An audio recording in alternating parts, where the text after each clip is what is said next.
안녕하세요. 날마다 기막힌 정오의 박정희 목사입니다. 오늘도 이렇게 뉴질랜드 날씨는 화창하고 또 구름이 참 멋있는 날씨입니다. 오늘도 주님의 말씀과 함께 믿음으로 동행하시면서 승리하시는 우리 날마다 기막힌 정오 식구들 되시기를 주님의 이름으로 기도합니다. 여러분은 기도를 어떻게 생각하시나요? 기도는요, 하늘의 능력을 다운로드하는 열쇠라고 생각이 듭니다.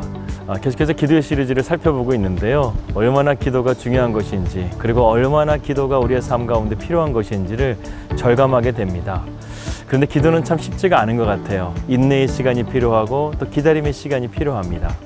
그러나 이 모든 것들도 하나님의 선하신 손 가운데 우리를 붙들어 주시고 인도해 주시는 것을 우리는 경험하게 됩니다. 그렇기 때문에 여러분, 지금 코로나 바이러스로 인해서 비록 힘들고 어려운 시기를 우리가 지나가고 있지만 그 시기를 가만히 있는 것이 아니라 느헤미야처럼 기도하고 히스기야처럼 기도하고 또 야베스처럼 기도함을 통해서요, 우리의 삶 가운데 하나님의 선하신 손길이 함께 할 수 있도록 기도하시는 우리 날마다 기막힌 정오 식구들 되시기를 주님의 이름으로 기도합니다. 2020년 4월 23일 날마다 기막힌 정오 시작합니다.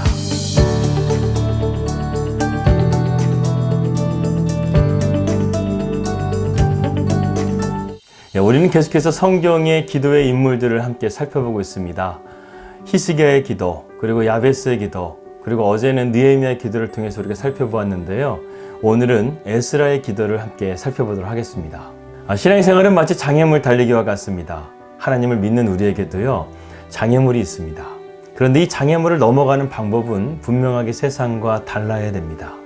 오늘은 이러한 장애물들을 세상과 다른 방법으로 돌파한 에스라를 우리가 함께 살펴보기를 원합니다. 에스라의 이름은요, 하나님께서 도우시다, 이런 뜻을 가지고 있습니다. 그의 출생을 보게 되면 그는 아론의 16대 장손으로서요, 제사장 집안의 사람이었습니다. 그리고 에스라는 이스라엘의 포로 시기에 태어났기 때문에 느헤미야와 같이 교포 2세였습니다. 그렇다고 한다면 에스라의 직업은 무엇이었을까? 아론의 후손이었기 때문에 그는 당연히 하나님을 예배하는 제사장직을 맡고 있었습니다. 그러던 에스라가 예루살렘에 대한 소문을 듣고 그가 예루살렘으로 돌아가기로 결심을 하게 됩니다. 그 내용은 이렇습니다. 바사왕 고레스의 칙령에 의해서 스룹바벨과 함께 1차 기원이 이루어졌고 그들은 그곳에 도착해서 하나님의 성전을 재건하게 됩니다. 그런데 그곳에서 일할 수 있는 제사장과 성전을 맡을 일꾼들이 없었던 것이죠. 그렇기 때문에 성전은 지어놨지만 그들이 예배를 할 수가 없었다는 소식이었습니다. 에스라는 이 소식을 듣고 자기가 태어나지도 않았던 예루살렘으로 돌아가기로 결심합니다. 그곳에 가서 하나님의 성전에서 하나님을 예배하는 그 소명이 자기에게 하나님께서 주신 소명이라고 생각하게 된 것이죠. 그때 에스라의 나이가 몇 살인지는 알 수 없지만 학자들의 추정에 의하면 그가 아마 중년의 나이가 되지 않았을까 이렇게 생각을 합니다. 그런데 성전에서 제사를 드리고 그 성전을 잘 돌아가기 위해서는요, 성전의 일꾼들이 필요합니다.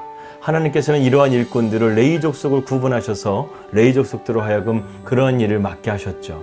한마디로 말해서 지금 에스라 혼자 가서는요, 성전에서 아무것도 할 수 없는 그런 상황 가운데 있었습니다. 그래서 에스라는요, 그 당시 패권을 쥐고 있었던 페르시아의 아닥사스다 왕에게 이 문제에 대해서 재가를 받고 그는 예루살렘으로 가는 사람들을 모으기 시작했습니다.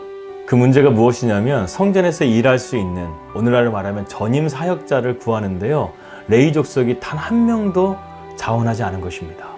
그래서 에스라는요, 기도하면서 아하와 강가에서 3일 정도 머물게 됩니다. 그 3일 동안 에스라는요, 하나님 앞에 금식하며 기도합니다. 그 아하와 강가는요, 포로된 이스라엘 백성들이 많이 살았던 지역인 것 같습니다. 그리고 기도하는 가운데 에스라는요, 사람들을 보내서 하나님의 성전을 위해서 일꾼들이 필요하다, 이렇게 이스라엘 백성들에게 알렸던 것입니다. 도대체 레위 족속들은 왜 아무도 지원을 하지 않은 걸까요? 도대체 그들은 어디 간 것입니까? 그들은 에스라에 대한 소식을 분명히 들었을 거예요. 그러나 그들이 70년이라는 시간 동안에 포로된 나라에 있으면서요, 그들이 변해버린 것입니다. 제가 앞서 말씀드렸다시피 이 바벨론과 페르시아는요, 포로된 나라들에 대해서 상당히 관용적인 정책을 펼쳤습니다. 그래서 그 나라의 땅만 빼앗은 것이 아니라 그들의 신앙과 정신까지도 완전하게 빼앗는 그런 무서운 전략을 가지고 있었죠. 마찬가지로 포로로 끌려온 이스라엘 백성들도요, 이들의 관대한 정책 아래서 세속화되어 버린 것이죠. 그렇기 때문에 그들은 하나님의 뜻을 바라보지 못하고 환경의 영향을 받고 또 상황의 영향을 받고 그들의 이성과 판단을 통해서 문제를 결정하기 시작했던 것입니다. 그렇기 때문에 모든 정황을 볼 때 에스라가 예루살렘으로 가자고 했었을 때 예루살렘에 아무런 소망이 보이지 않았던 거예요. 예루살렘에 대한 흉흉한 소식만 그들에게 들려왔지 그곳에 계신 하나님을 바라보지 못했던 것입니다. 에스라는 이 첫 번째 난관에 부딪히게 된 것입니다. 그것도 이스라엘의 다른 족속이 아니라 자신의 동족인 레위 지파 사람들이 단 한 사람도 자원하지 않은 거예요. 도저히 인간적인 방법으로는 이것을 돌파할 수 없다는 것을 알고 에스라는 하나님 앞에 기도의 자리로 나아갔던 겁니다. 에스라는 이 문제를 돌파할 수 있는 유일한 변수는요, 바로 하나님밖에 없다는 것을 믿었던 것입니다. 그러자 하나님께서 에스라의 기도에 응답하십니다. 오늘 본문에 보게 되면 18절에 우리 하나님의 선한 손에 도우심을 입었다, 이렇게 말씀합니다. 에스라는 기도로서 하나님의 선한 손을 의지했던 거예요. 여러분, 하나님의 선한 손이 어떤 손입니까? 첫 번째로 하나님의 선한 손은요, 우리를 도우시는 손입니다. 여기서 도움에는요, 중요한 진리가 담겨 있습니다. 도움에는요, 내가 할 일이 있고 하나님이 하셔야 될 일이 있다는 거예요. 만약에 하나님께서 우리의 모든 일을 다 하신다고 한다면 오히려 그것은 우리에게 축복이 아니라 저주가 될 수도 있습니다. 하나님은 우리의 삶을 통해서 함께 동역하기를 원하세요. 함께 일하시기를 원하십니다. 만약에 하나님이 다 하실 수 있다고 한다면 이 세상에 우리 인간을 만드실 필요가 없습니다. 복음도 보십시오. 하나님께서 다 하실 수 있다고 한다면요, 이 땅에 교회가 필요 없어요. 그런데 이 땅에 교회를 세우신 이유는요, 우리와 함께 동역하시면서 그 하나님의 나라를 세워가고 있다는 겁니다. 그렇기 때문에 우리가 하나님의 말씀을 붙들고 믿음으로 순종하는 삶을 살아가게 되면요, 하나님의 도우심의 손길이 있어요. 저와 여러분들은 아마 그 하나님의 도우심의 손길을 분명히 경험했을 겁니다. 사실 그렇지 않고서는 우리가 어떻게 지금 주님 앞에 나아갈 수 있겠어요? 하나님의 도우심의 손길이 있었기 때문에 죄를 물든 세상에서 우리를 건져내어 주셔서 우리로 하여금 진리의 길로 걸어갈 수 있도록 하나님께서 우리를 도와주신 것입니다. 우리에게는 그러한 하나님의 도우심의 손길이 있습니다. 두 번째로 하나님의 손은요, 우리를 잡아주시는 손입니다. 우리가 인생 가운데 난간에 부딪히게 되면 우리의 중심이 흔들릴 때가 있습니다. 우리의 마음이 흔들릴 때가 있어요. 그럴 때 하나님께서는요, 우리의 마음을 붙잡아 주셔서 우리가 믿음으로 걸어갈 수 있도록 우리를 붙잡아 주십니다. 우리를 잡아 주십니다. 세 번째로 하나님의 선하신 손은요, 우리를 만져주시는 손입니다. 이것은 우리의 내적인 문제를 고쳐주시는 하나님을 말하고 있습니다. 우리 눈앞에 보이지 않는 장애물이 있죠. 상처, 두려움, 불안, 염려, 걱정, 그리고 열등감, 죄책감, 이러한 것들이 우리의 마음을 아프게 하고 절망하게 하고 포기하게 만듭니다. 그런데 하나님의 손이 우리의 마음을 만져주시는 거예요. 하나님이 만져주시면 우리 안에 참된 치유가 일어나고 참된 회복이 일어납니다. 네 번째로 하나님의 선하신 손은요, 우리를 인도하여 주시는 손이라는 거예요. 이 손은요, 우리가 난간에 부딪힐 때 우리가 바른 길을 걸어갈 수 있도록, 우리가 진리의 길을 걸어갈 수 있도록 방향을 잡아주는 손입니다. 하나님의 이런 선한 손의 능력이 우리와 함께 하신다는 거예요. 그런데 여러분, 이런 하나님의 선한 손은요, 아무나 체험할 수 없어요. 오직 기도하는 사람만이 이 하나님의 선한 손을 체험할 수 있습니다. 이렇게 에스라가 하나님 앞에 기도함을 통해서 하나님께서 그에게 선한 손으로 그를 도우시자 드디어 레위 지파 사람들의 마음이 움직이기 시작했습니다. 특별히 하나님께서는 이 레위족 속에 영향력 있고 명철한 사람, 이 세레바라는 사람을 일으켜서요, 레위족 속에 많은 사람들이 그와 함께 같이 갈 수 있도록 인도하여 주십니다. 특별히 여기서 세레바는 명철한 사람이라고 소개되고 있는데요, 영어 성경 보게 되면 이 명철하다는 단어를 에스투트라는 단어를 쓰고 있습니다. 한마디로 말해서 이 세레바는 통찰력이 있는 사람이라는 거예요. 다시 말해서 이 세레바는요, 하나님께서 하시는 일이 무엇인지를 볼 수 있었던 사람이었다는 겁니다. 지금 하나님께서는 이 에스라를 통해서 이스라엘의 놀라운 일을 시작하시는 거구나. 하나님께서는 이제 다시 이스라엘을 회복시켜 주시는 거구나. 다시금 재건하시는 것이구나. 이것을 볼 수 있는 통찰력, 바로 에스투트가 있었다는 것입니다. 또한 세레바는 영향력이 있었어요. 그래서 그가 사람들을 모으자 258명의 레위 족속들이 자원하게 됩니다. 이렇게 에스라가 3일 동안 아와 강가에서 하나님 앞에 기도하는 그 시간에 하나님의 선하신 손이 그의 난관을 돌파하게 하신 겁니다. 그런데 문제가 여기서 끝난 게 아니에요. 에스라에게는 더 큰 문제가 기다리고 있었습니다. 그 문제는 이제 5,000명이나 되는 귀한 자들을 페르시아에서 예루살렘까지 어떻게 이동할 것인가, 그것에 대한 문제였습니다. 고대 사회였던 당시에는요, 교통수단이 말 외에는 특별한 것이 없었습니다. 그렇기 때문에 페르시아에서 걸어서 예루살렘까지 가야 되는 것이죠. 그런데 페르시아에서 예루살렘까지 1600km가 되는데요. 만약에 그 길을 걸어서 간다고 한다면 50일 정도가 걸리는 거리였습니다. 우리나라로 따진다고 한다면 서울에서 부산을 3번 정도 왕복하는 거리라고 보시면 되겠습니다. 문제는 이것만 있었던 것이 아니었습니다.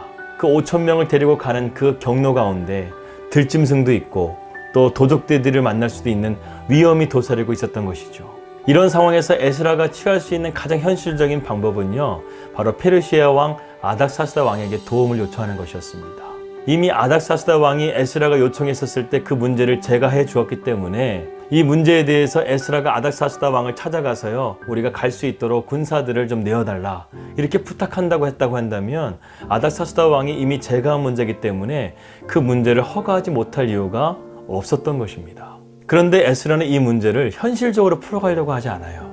오늘 본문 말씀 8장 22절 말씀을 함께 보도록 하겠습니다. 이는 우리가 전에 왕에게 아뢰기를 우리 하나님의 손은 자기를 찾는 모든 자에게 선을 베푸시고 자기를 배반하는 모든 자에게 권능과 진노를 내리신다 하였으므로 길에서 적군을 막고 우리를 도울 보병과 마병을 왕에게 구하기를 부끄러워하였음이라. 왜 에스라는 아닥사스다 왕에게 당당하게 요구할 수 있는 권리가 있었는데 왜 그것을 부끄러워하였다 하였을까요? 저는 이 부끄러움이요, 에스라의 영적인 자존심이었다고 생각합니다. 지금 에스라의 소명을 누가 주셨습니까? 하나님이 주셨어요. 누가 사람을 모으게 했습니까? 하나님이셨습니다. 누가 아무도 자원하지 않는 레위 족속을 모으게 했습니까? 하나님이셨어요. 왜 이 일은 하나님께 우리가 맡기지 못하는가? 그렇기 때문에 그는 아닥사스다 왕에게 말하는 것을 부끄러워했다는 거예요. 왜? 하나님께서 하실 것을 믿었기 때문에 그렇습니다. 여러분, 그래서 에스라의 별명이 뭔지 아십니까? 바로 구약의 작은 모세예요. 모세도 이스라엘 백성들을, 노예되었던 이스라엘 백성들을 출애굽하고 광야 40년을 인도해서 결국에는 약속의 땅 예루살렘으로 가게 하지 않습니까?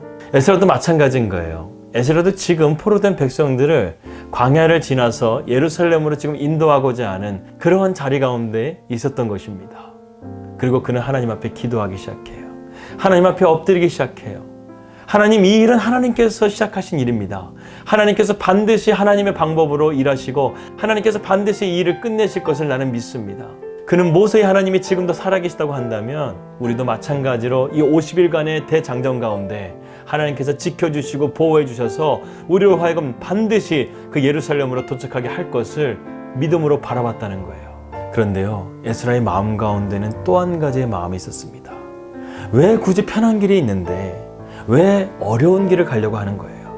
근데 에스라는 이 마음을 부끄러워했다는 것입니다. 하나님의 손이 더욱더 확실한 손이고 하나님의 손이 더욱더 분명한 우리를 인도하실 수 있는 능력의 손인 것을 에스라는 알았기 때문에 이러한 자기의 마음을 부끄러워하고 하나님의 선하신 손이 나와 함께 할 것을 믿고 그는 더욱더 하나님 앞에 기도의 자리로 나아가면서 이 일을 주님 앞에 맡겼던 것입니다. 그리고 3일 후에 에스라는 출발합니다. 아닥사스다 왕의 도움을 전혀 받지 않고 5,000명이나 되는 이스라엘 백성들을 데리고 50일의 대장정을 출발합니다. 그 길이 어떠했는지는 에스라 8장 31절에 나와 있습니다. 첫째 달 12일에 우리가 아하와 강을 떠나 예루살렘으로 갈새 우리 하나님의 손이 우리를 도우사 대적과 길에 매복한 자의 손에서 건지신지라. 그 50일이라는 시간 동안에 하나님은 단 한 사람도 낙오자를 만들지 않으시고 들짐승과 도적대들의 손에서 보호해 주시고 그를 안전하게 예루살렘 성전으로 인도하였다는 말씀인 겁니다. 하나님의 손이 이처럼 완벽하게 그들을 지켜주었다는 거예요. 여러분, 물론 세상적인 방법이 다 나쁜 것은 아닙니다. 우리가 몸이 아프게 되면 병원도 가야 되고 약을 먹는 것은 당연한 겁니다. 하지만 그 문제나 상황이 영적인 문제라고 한다면 그 문제는 하나님께 승부를 걸어야 된다는 겁니다. 사랑하는 여러분, 에스라가 이 난관을 돌파할 수 있었던 진정한 힘은요, 그가 기도를 통해서 하나님의 손을 붙잡았다는 것입니다.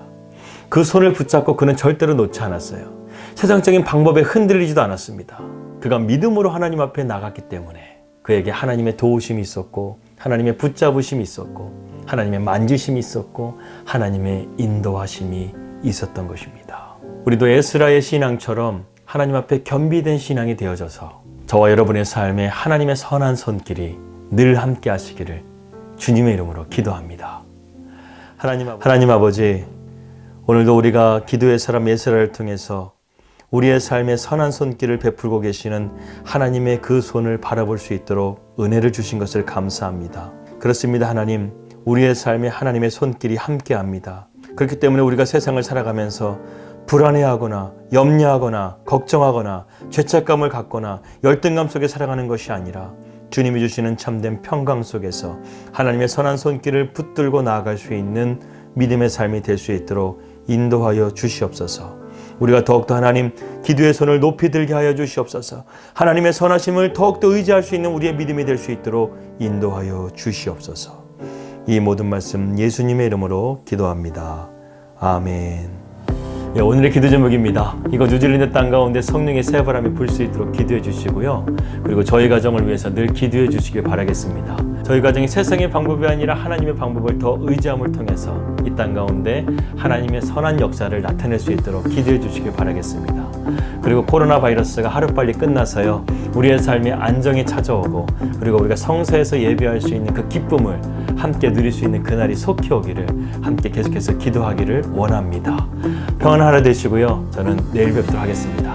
우리 믿음으로 승리합시다. 할렐루야.